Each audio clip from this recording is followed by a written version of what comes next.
يا جدعان كفايه كفايه فضايح، والله العظيم فضايحكم بقت متلتله. الو مساء الخير. مساء النور. قصه استفانوس مع حضرتك محمود داوود يا فندم، بث مباشر على اليوتيوب. كان عندنا سؤال يا فندم، مين اله يسوع المسيح؟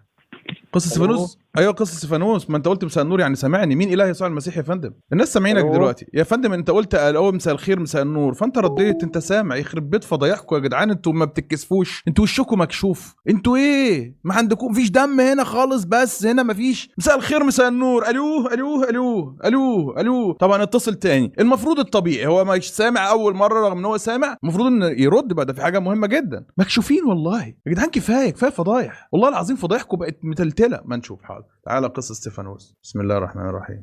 الروح القدس عندكم هو اللي بيهربكم، هو اللي بيقول لك عرعر في البريه يا استفانوس، عرعر في البريه. طب بترد ليه؟ انت عشان سمعت الخنفه في الاول مساء الخير قال لك بس ده مننا، ده قبطي قح، محمود داوود ده مسلم صح، لا فخلينا نجري ما نردش. كنسل. طب انت كنسلت، المفروض واحد اتصل بيا الو الو مش سامع، اتصل بيا تاني، اذا في حاجه مهمه هرد. الو مين الراجل ده بيقول ايه، عايز ايه ده؟ فده يعني اكاد اجزم بل اقسم والله اعلم ان شاء الله دول واخدين تعليمات، اللي هو اتصل اعمل فيها حنا العبي الو ايه مساء الخير مش سامحك وبس، ويعمل واحد خلعون. ما فضيح، اصل الموضوع لما بيكرر كتير فده بتبقى فضيحه، يعني بقت مكشوفه. ومعنى ان انت تتظاهر ان انت مش سامع وانت سامع، فاولا ده كذب، ده رقم واحد. مفيش بقى روح قدس ولا ما يروحش قدس ولا الكلام ده. وانك بتهرب، دي وسيله هروب، ان انت لما عرفت ان انا فبتهرب بس.